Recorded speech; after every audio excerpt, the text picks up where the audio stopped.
نحمده ونصلي على رسول الكريم اما بعد فاعوذ بالله من الشيطان الرجيم بسم الله الرحمن الرحيم ولا تمدن عينيك إلى ما متعنا به أزواجا منهم زهرة الحياة الدنيا لنفتنهم فيه ورزق ربك خير وأبقى صدق الله العظيم وصدق رسوله النبي الأمين الكريم من الشاهدين والشاكرين۔ تمام تعریف اللہ رب العزت کے لیے سزاوار ہے جو ساری خلقت کا پالنہار ہے، جس کے دست قدرت میں کل جہاں کی بادشاہت ہے، جو چاہتا ہے کر گزرتا ہے، اس کے اختیار کو کوئی روک نہیں سکتا۔ وہ قدیم ہے، ابد الآباد سے ہے اور ہمیشہ ہمیشہ رہنے والا ہے۔ میں گواہی دیتا ہوں کہ نہیں ہے کوئی معبود برحق لائق عبادت سوائے اللہ جل مجدہ کے، اور میں یہ بھی گواہی دیتا ہوں کہ محمد عربی صلی اللہ تعالی علیہ وآلہ وسلم اللہ کے بندے اور خاص رسول ہیں۔ صلاۃ و سلام نازل ہو ہمارے آقا نامدار حضور تاجدار محمد عربی صلی اللہ تعالی علیہ وسلم پر، آپ کی آل پر، آپ کے اصحاب پر۔ بزرگان دین، برادران اسلام، 2 جمعہ سے اپنی آنے والی نسلوں کے تحفظات اور ان کی نشو و نما اور ان کے تحفظات کے ساتھ ان کی عقائدی، علمی، اسلامی نشو و نما کے لیے، تعلیم پر رغبت کے لیے توجہ دہانی کروائی جا رہی تھی کہ علم دین کی اہمیت اپنی جگہ مسلمہ ہے، اور عصری علوم، دنیاوی تعلیم کے فوائد اور منفیت اپنی جگہ ہے، اور دونوں کو اکثر ملانا درست نہیں ہے، اور فوائد کے لیے فوائد کی نظر ہو کر فوائد دنیا، نفع دنیا کے حصول اور مقابلے کے لیے پورا دنیا میں اتر جانا اور دین کو پش و پس ڈال دینا، یہ بھی اتنے بڑے خسارے کا ذریعہ ہے کہ ایسا خسارہ کوئی اور نہیں۔ اور اسباب کو ترک کر دے کے بالکل مسبب کی نظر ہو جانا، دنیاوی امور پہ توجہ نہ کرنا اور بالکل تہیہ کر کے بیٹھ جانا، یہ بھی خلاف نظام قدرت ہے۔ کہ قدرت کا نظام کیا ہے؟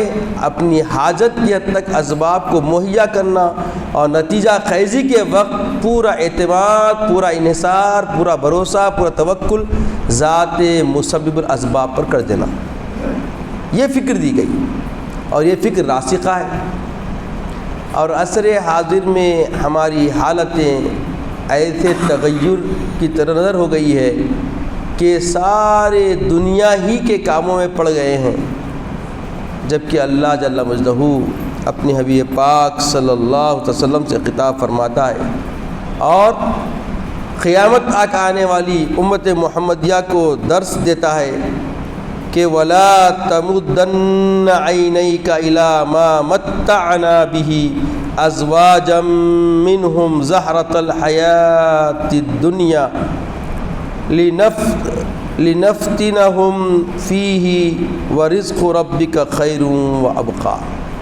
بتایا گیا سورہ طٰہٰ کی 131ویں آیت میں کہ اے حبیب پاک، آپ دنیاوی زندگی کی اس بہار و رعنائی کی جانب اپنی نگاہ کو دراز نہ فرمائے جو مشرکین کو بطور تمتع دنیاوی فائدے کے طور پر دی گئی ہے، کیونکہ دراصل وہ ان کے لیے موجب فتنہ ہے، اور آپ کے رب نے جو کچھ سرفراز فرمایا ہے وہ اس سے بدرجہ بہتر اور باقی رہنے والا ہے۔ خیر و ابقا، بقا اللہ کی عطا پر انحصار ہے، اسی پہ تہیہ کر کے اسی کو اپنا تکیہ بنا کر اگر بندہ مومن اطمینان میں رہتا ہے تو اس کے لیے کئی فتنوں سے تحفظات حاصل ہوتے ہیں اور ہمیشہ راحت اور سکون والی زندگی انہیں عطا ہوتی ہے۔ تو حبیب پاک سے خطاب کر کے اللہ تعالیٰ قیامت تک آنے والے اللہ کے حبیب کے امتیوں کو اللہ تعالیٰ تعلیم فرما دیا۔ اب دیکھیے اس وقت جو حالات ہمارے ارد گرد گھیراؤ کیے ہوئے ہیں، سب سے بڑا کذاب کامیاب نظر آ رہا، سب سے بڑا دھوکے باز کامیاب نظر آ رہا، سب سے بڑا فراڈ، جتنا بڑا فراڈ رہے گا بڑے بڑے لوگ اس کے زیر ہونے کے لیے تیار ہو جا رہے ہیں۔ ایسا ہو رہا نہیں ہو رہا؟ دیکھیے اہل علم جوہلا کے ماتحت رہنے کو بقا سمجھ رہے ہیں، چونکہ وہ دنیاوی حربوں کا استعمال کرتا ہے اور دنیا کے اتنے فریب بڑھ گئے ہیں۔ اب اگر کوئی معمولی معاملہ ہو جائے اور بحث تکرار ہو جائے جس میں عزت نفس پر کوئی آ جاتا ہے، ایسی کوئی شکایت لے کے کسی ڈپارٹمنٹ میں جب جاتے ہیں، آپ کی بات قابل قبول نہیں، کئی کوئی نارمل بات ہے بھائی طے کر لو، یہی بات کو جھوٹ کا پلندہ بنا کر آگے پیچھے جھوٹ لگا کر جب آپ جاتے ہیں تو لوگ اس پہ توجہ کرتے ہیں، ڈپارٹمنٹ توجہ کرتا ہے اور پھر تحریری کام بھی شروع ہوتا ہے اور پنشمنٹ کے کام کے لیے آگے رسد بڑھتی ہے۔ یہ بات غور کرنے کی ہے، میں جو بتا رہا ہوں، مباحث ہونے پر عزت نفس پہ کوئی آ جاتا ہے، تکلیف پہنچی تو تکلیف کے صلاح کے لیے، تسلی تسکین کے لیے اگر آپ کسی سے رجوع ہوتے ہیں تو اس پر کوئی مواخذہ، کوئی پنشمنٹ، کوئی تدبر کے لیے کوئی بیداری یا کوئی تعدیبی کارروائی نہیں ہو پاتی، بجائے اس کے جھوٹ بول دیں، چار جھوٹ لگا دیں اور سامنے والے پہ الزام تراشی کے معاملات کر کے طے کر کے چلے جائیں، آپ کامیاب ہو جاتے ہیں۔ یہ اس وقت حالات و احوال کا چلن بن چکا ہے۔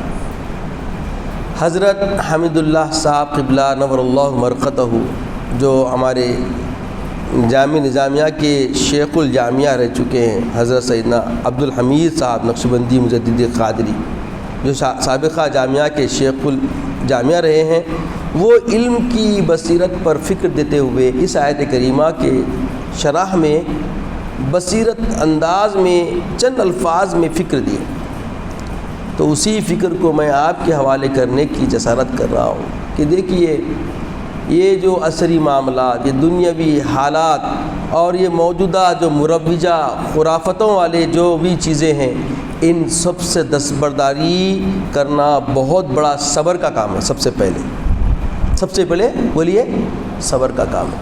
صبر نہیں ہے آپ ہرگز راہ اعتدال پہ نہیں رہ سکتے۔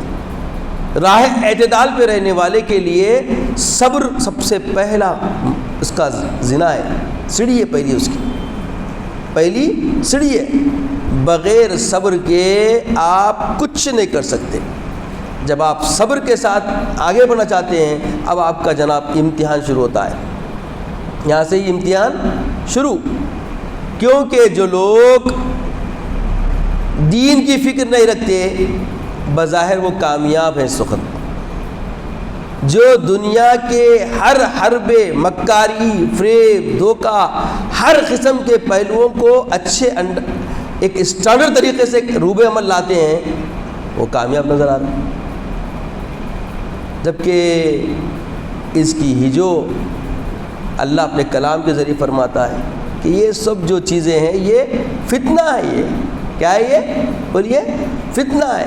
یہ تمتع جو دکھ رہی ہے، فوائد جو دکھ رہے ہیں، یہ کفار و مشرکین کے لیے ہے۔ یہ حربی، یہ چالیں کس کے؟ بولیے کفار و مشرکین کے، ان کے لیے اللہ تعالیٰ آسانیاں کر دیا ایسے چیزوں میں، ان کے لیے آسانیاں کر دیا، اور اپنے حبیب کو فرما رہا ہے کہ ان کے اس عروج کو، اس وقتی نفع اور منفیت و فوائد کو دیکھ کر آپ حیران نہ ہو، ششدر نہ ہو، بلکہ یہ تو ان کے لیے کیا ہے؟ فتنہ ہے ان کے لیے. کیا ہے ان کے لیے؟ فتنہ ہے. لنفتننہم، یہ ان کے لیے کیا ہے؟ فتنہ ہے. لنفتنہم، ان کے لیے کیا ہے؟ اس میں فتنہ ہے. فی ورزق ربک خیر وابقیٰ، جو آپ کو عطا کر دیا گیا آپ کے رب کی طرف سے یہ باقی رہنے والا ہے اور اس میں بہتری ہے. بظاہر تمہارے لیے تم کو نصیب میں تھوڑا دکھ رہا، ذرا سا دکھ رہا، مگر یہ تھوڑے اور ذرے میں بڑی برکت ہے، بڑی خیر ہے، بڑی کامیابی ہے، اور دنیا میں بھی عزت ہے اور آخرت کی عزت کی ضمانت ہے. تو عزیزو اور بزرگو، مسلمان مومن ایمان والا جو ہوتا ہے وہ دنیا میں جیتا ضرور ہے، دنیا داری کرتا ضرور ہے، دنیا کو گزارتا ضرور ہے، مگر اتنا ہی جو آخرت کو مضبوط کرے، آخرت کی فکر سے جوڑا رکھے اور عقبہ کی نعمتوں سے سرشاری کی ضمانت دے، ایسی راہ اعتدالی ہی مومن کا راستہ ہے، مومن کا طریقہ، نہج اور سلیقہ ہے. تو مومن کبھی بھی ہو دنیا میں جیتا ہے، مگر فکر کون سی ہوتی ہے اس کو؟ آخرت کی. فکر کون سی ہوتی ہے؟ بولیے آخرت کی. کامیابی چاہتا ضرور ہے، مگر کامیابی آخرت کے ساتھ ملے تو دنیا بھی چاہیے. دنیا اتنی ہی چاہیے جو آخرت کے راستے سے اس کو منحرف نہ کرے، رکاوٹ نہ بنے، اس کو اس راہ سے اعتدال سے ہٹنے کا کوئی ذریعہ نہ بنے. تو یہ دنیا کا راستہ اس کے لیے خیر کا راستہ ہے.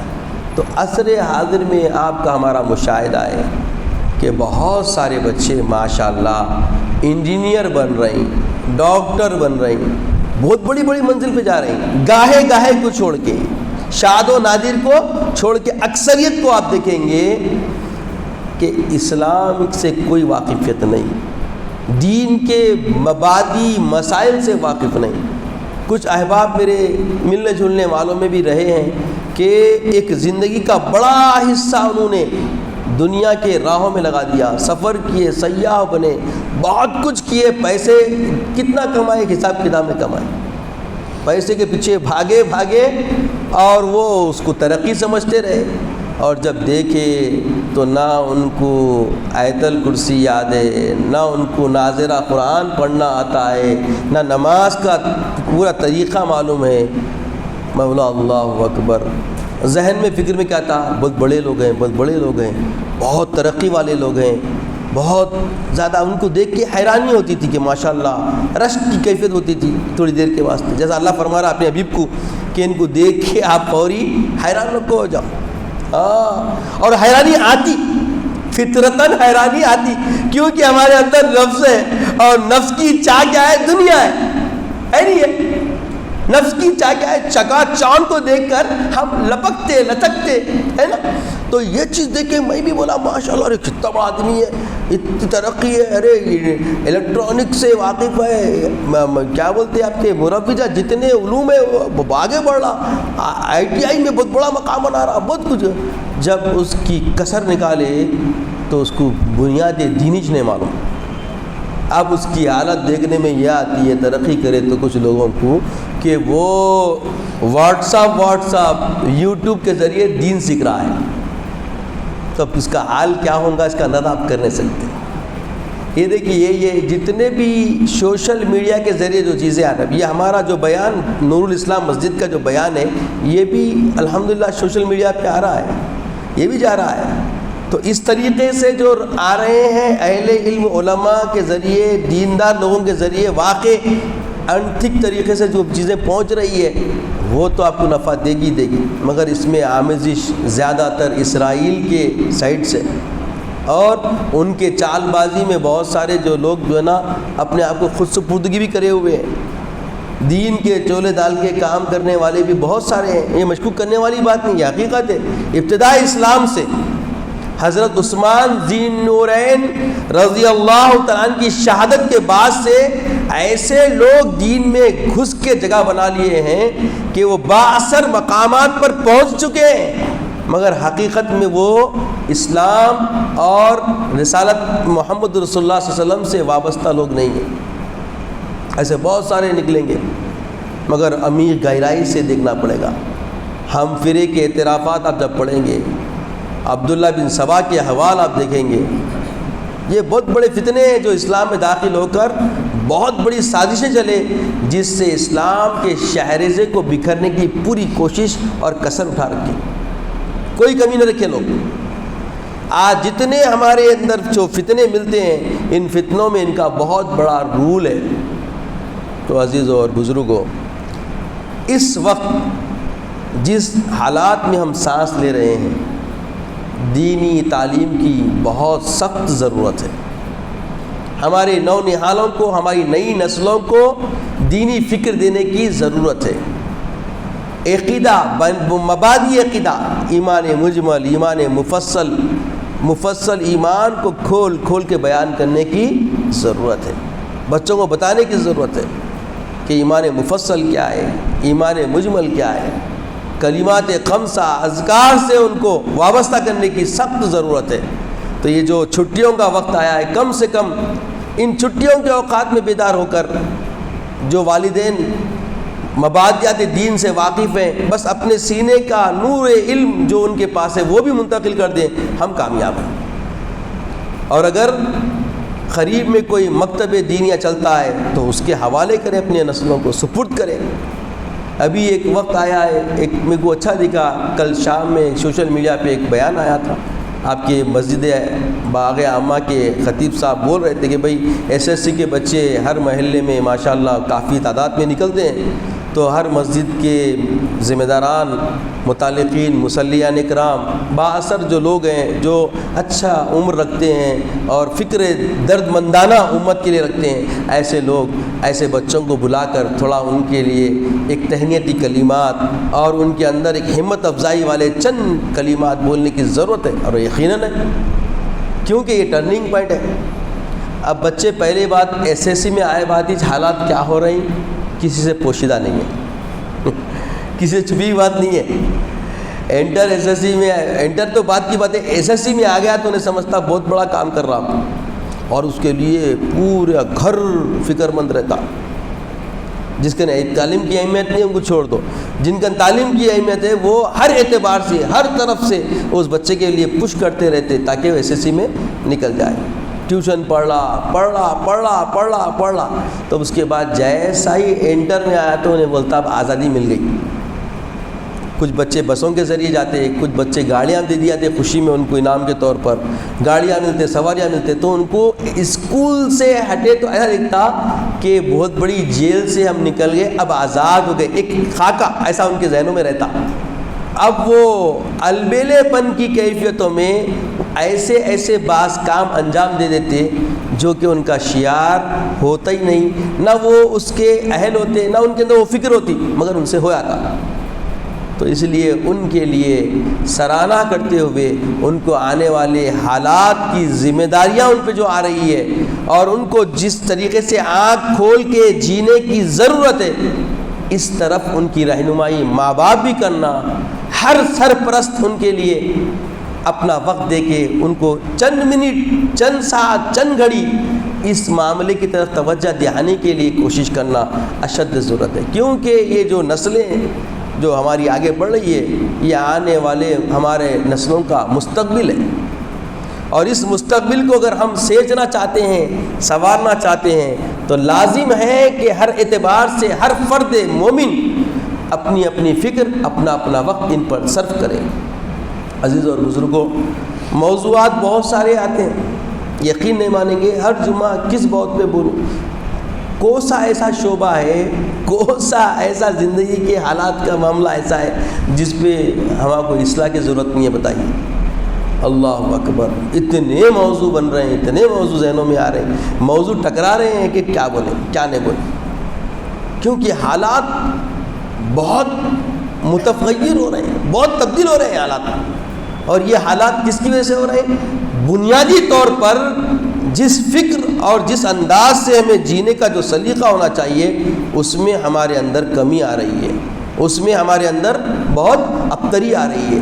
اور اس کا نقصان ہماری نسلوں کو ہو رہا ہے اور نسلیں بگڑ رہی ہے اور حالات بد سے بدتر ہوتے چلے جا رہے ہیں۔ تو عزیزوں اور بزرگوں، اس وقت حالات تقاضا کر رہے ہیں کہ ہم اپنی نسلوں کی حفاظت کریں۔ تو سب سے پہلے ان کو توحید کی فکر دی جائے، رسالت کی فکر دی جائے۔ رسالت کا ایمان رسالت ہے کیا آخر؟ محمد رسول اللہ خالی بولنا ہے یا اس کے کچھ تقاضے ہیں؟ لا الہ الا اللہ خالی بولنا ہے یا اس کے کچھ تقاضے ہیں؟ اور یہ بتانے میں سیکھ بھی لیتے ہم بھی، جو نہیں جانتے ان بھی جان لیتا، اور جو جانتا ہے اس کا اعادہ ہو جاتا، جبکہ ضرورت ہے پہلے یہ ہوا کرتا تھا۔ جب ہمارا بچپن تھا ہم اپنے بزرگوں کو دیکھتے تھے کہ بچوں کے سامنے ایمان کی، حضرت بلال حبشی کے واقعات، بڑے بڑے صحابہ کے واقعات، جنہوں نے ایثار و قربانی کے ذریعے اپنی ایمان کی حفاظت کی، دنیا کے لیے صبر کا وہ ایک ایسا اپنے اندر اثاثہ رکھتے تھے صبر کا کہ وہ خود قیامت تک کے لیے ایک مثال بن گئے کہ ان کو صبر اللہ تعالیٰ ایسا دیا تھا اپنی ایمان کی حفاظت کے واسطے، ہر مشکل کو برداشت کر کے گزار دیتے تھے۔ آج بے صبرا پن آ گیا۔ کل کا واقعہ ہے، گھر کے سامنے 2 بچے آئے، سامنے فرسٹ فلور پہ کوئی لوگ رہتے ہیں، دونوں مل کے ہارنا دن دن دن دن اتنا تیز مارے جس کی انتہا نہیں۔ آفس کے سامنے آ کے میں مدرسے کے آفس سے باہر نکل کے دیکھا تو بچے ہیں، ایسا ہے کہ شاید وہ رزلٹ کی خوشی میں میں دیکھتے خام ٹھہر کے دیکھتے رہا، خالی اوپر آواز دی ایک بچے کو، بچہ آیا اس کو بٹھا کے بھر کے چلے گئے۔ خیر ہو گیا، چند لمحے گئے، میں ایک اوپر ایک بورڈ لگایا رینٹ کے لیے، ایک گھر میں پوشن ہے وہ کرائے پہ دینا چاہ رہا ہوں، تو اتفاق سے وہی بچہ کسی کو لے کے آیا۔ دیکھیے میں کچھ اہم بات بتانا چاہ رہا ہوں، بہت ذرا توجہ سنیں۔ وہی بچہ لے کے آیا تو میں دیکھ کے پہچان لیا، بولا جناب ابھی تھوڑی دیر پہلے آپ آئے تھے نہیں؟ ہاں آئے تھے، ہارانہ مارے تھے آپ لوگ ہی تھے وہ؟ نہیں میں نے مارا ہوں، بچہ مارا ہوں۔ تو خالی میں نے مارا ہوں بچہ مارا بولنے میں اتنی تیزی تھی، تو پلٹ کے جو ساتھ میں بڑا شخص آیا تھا وہ بولا ہاں بابا تم لوگ مارے، ایسا ہارانہ مارے تم گھروں کے سامنے آ کے، غلط بات ہے نا بتا۔ ارے میں نے مارا بول کے اتنا بچہ تیز ہو گیا ہے، میں خالی دیکھتے رہ گیا۔ ابھی SSC کرا انہیں اور صرف معمولی گفتگو ہے، دیکھیے کیا ہے گفتگو، غیر اخلاقی کام ہوا۔ وہ غیر اخلاقی کام کون کرے پوچھے تو پھر میں بولا بابا ابھی تم آپ چھوٹے ننھے منھے، تم ایسا تیز بات کرے تو کیسا، یہ کون ہے؟ تو بولے نہیں یہ بازو پڑوسی رہتے ہیں، ان کو مکان ہونا تھا، میں دیکھا آپ کا پوسٹر اوپر لگا ہوا ہے بینر، تو میں لے کے آیا۔ بولا یہ کام اچھا کرے، نیکی کا ہے، رہنمائی کرے آپ، اجر ہے اس کے اندر، مگر ساتھ میں جو چلتے پھرتے جو کام کر رہی ہیں، یہ لوگوں کو جو تکلیف پہنچا رہی ہیں، وائس پولوشن جو پھیلا رہی ہیں آوازاں کر کے یہ کر کے، یہ کیا ہے بیٹا؟ اخلاقی کام ہے کیا؟ آپ سوچیں ذرا، خالی آپ فکر کریں، آپ زیادہ ناراض نہ ہو، بس خالی غور کرو۔ تو چہرہ تھوڑا یوں کر لے کے تھوڑی وقفہ لے کے پانی پلایا، بگا کے پانی پیے والے تو بولے نہیں وہ صاحب آپ صحیح بول رہے ہیں مگر میں نہیں کر رہا ہوں۔ دیکھو کتنی پیاری بات ہے، یہی انداز اگر آپ کرتے ہوتے، یہی انداز سے بات کرتے، کتنی پیاری بات تھی۔ تو اتنی تیزی ہے، معمولی بات۔ اب دیکھیے ایک اور ایگزامپل دیتا ہوں، آپ روڈ پہ نکلے، آپ اگر کوئی زپ بول کے باہر سے ایسا تیزی سے آگے بائیں طرف سے رک کر کے نکل گیا، جبکہ وہ ٹرافک کے رول کے حساب سے بالکل رانگ ہے، اور اس میں بہت لوگ گر بھی آتے ہیں، بہت لوگ کیا ہوتے ہیں گر بھی آتے ہیں، ایکسیڈنٹ ہوا تھا۔ خالی کیا بابا دیکھ کے چلو، بولو کیا ہوا، کیا بول رہے ہیں آپ؟ بابا دیکھ کے چلو، بابا دیکھ کے چلو، کیا ہوا، روڈ ہے آپ سنبھل کے چلو۔ یہ حالت ہو گئے نہیں ہو گئے؟ تو یہ کہاں سے ہو رہی ہے؟ کیونکہ ابھی SSC کر کے نکلا، نئی گاڑی ملی، یا گاڑی نہیں دیتے تھے گاڑی اب دینے لگ گئے۔ اللہ اکبر۔ اب دیکھیے ایک اور ایک چیز آپ کے سامنے آنے کی ہے، یہ بھی علم سے گہرا تعلق ہے، اور علم کا مطلب یہ نہیں ہے کہ آپ جو ہے نا ایک مکتب پہ بیٹھ کے وقت گزار دو، وہ نہیں، گفتار کرنے کے آداب ہیں، یہ بھی علم سے تعلق ہے۔ اس سے معلوم ہوتا ہے کتنا معیاری انسان ہے۔ بعض لوگ کم پڑھے لکھے ہوتے ہیں مگر بڑے بڑے اہل علم سے بہتر ہوتے ہیں، کیونکہ ان کی تقاطبیت، ان کا مخاطب سے جو انداز ہوتا بیان، دل لے لیتا، سامنے والے کے دل کو موہ لیتا۔ اس لیے آقا علیہ السلام تعلیم دیے الکلمۃ الطیبۃ الصدقہ، الکلمۃ الطیبۃ الصدقہ، شیریں کلامی کرنا بھی صدقہ ہے۔ صدقہ یہ نہیں ہے کہ آپ ہزاروں روپیہ نکال کے اللہ کی راہ میں خرچ کریں، یہ بھی صدقہ ہے کہ آپ صرف اچھا کلام کر لیں، لوگوں سے، لوگوں کو دل آزاری کرے بغیر آپ کلام کر لیں۔ تو یہ جو حالات جو بد سے بدتر ہو رہے ہیں، اس پہ توجہ ہر فرد کلمہ گو، ہر فرد رسالت محمد صلی اللہ علیہ وسلم کو ماننے والے، رسول صلی اللہ علیہ وسلم سے محبت کرنے والے کا تقاضا ہے کہ وہ اس طرح توجہ لے، ذات کے لیے بھی، آل کے لیے بھی، اولاد کے لیے بھی، متعلقین کے لیے بھی، پڑوسیوں کے لیے بھی، اور شہری ہونے کے اعتبار سے شہر کے لیے۔ یہ نہیں ہے کہ خالی مسجد کو بند گانا پابندی سے آ جائے۔ اللہ کے رسول صلی اللہ علیہ وسلم کی تعلیمات میں واضح ایک حدیث آتی ہے کہ ایک عورت کی تعریف کی گئی جو نماز کی پابند ہے، تہجد کی پابند ہے، صدقہ و خیرات بھی کثرت سے کرتی ہے، تذکرہ ہو رہا اس کا، مگر وہ پڑوسیوں سے صحیح گفتار نہیں کرتی، صحیح گفتار نہیں کرتی۔ جب گفتار کرتی ہے تو دلاداری کرتی ہے، تو آقا علیہ السلام نے فرمایا جہنمی ہے۔ کیا ہے؟ تعریف کیا ہوئی؟ سامنے صحابہ تعریف کرے، ایک عورت ایسی ہے، ایک عورت ایسی ہے جو 5 وقت نماز کی پابند ہے، تہجد گزار ہے، صدقہ و خیرات کرتی ہے، مگر گفتار صحیح نہیں کرتی، تو کیا بولے آقا؟ جہنمی ہے۔ پھر ایک عورت کا تذکرہ آیا کہ ایک عورت ایسی ہے جو نمازیں نہیں پڑھتی، نماز کی پابند نہیں ہے، صدقہ و خیرات بھی کم نہیں کے برابر کرتی، مگر جب گفتگو کرتی ہے تو دل موہ لیتی ہے، لوگ خوش ہوتے ہیں اس سے، تو بولے جنتی ہے، تو بولے وہ جنتی ہے۔ تو بات سمجھ آ گئی۔ تو عزیز اور بزرگوں، یہ میرے کو پہلے وہ اچھی دکھے، یہ چند باتیں آپ کے گوش گزار کرنی تھی، کیونکہ آنے والی نئی نسلیں بہت ابتری کی طرف جا رہی ہے۔ سوشل میڈیا اخلاق سے بہت جو ہے نا نقصان کر رہا ہے ہماری نسلوں کا، اور نقصان بڑھتا جا رہا ہے۔ تو خدا را فکر کیجئے، توجہ فرمائیں اور اصلاح کے لیے آگے بڑھیں۔ اللہ تعالیٰ سے دعا ہے کہ یا الہ العالمین ہمیں نیک توفیق عطا فرما، نیک ہدایت عطا فرما۔ اے اللہ، جو تو نے حبیب پاک کے وساطت سے ہمیں جو فکر و فہم دنیاوی زندگی گزارنے کے لیے اخروی زندگی سے مانوس ہونے کا جو سلیقہ عطا فرمایا، مولا اس پہ ہمیں گامزن ہونے کی، زندگی گزارنے کی توفیق عطا فرما، اور استقامت عمل کی توفیق عطا فرما، عزت کی، اسلام کی زندگی عطا فرما، خاتمہ بالخیر فرما، وقت نزا کلمہ طیبہ عطا فرما، اپنے حبیب پاک صلی اللہ علیہ وسلم کا دیدار عطا فرما۔ سبحان اللہ و بحمدہ، سبحان اللہ العظیم، والحمد للہ رب العالمین۔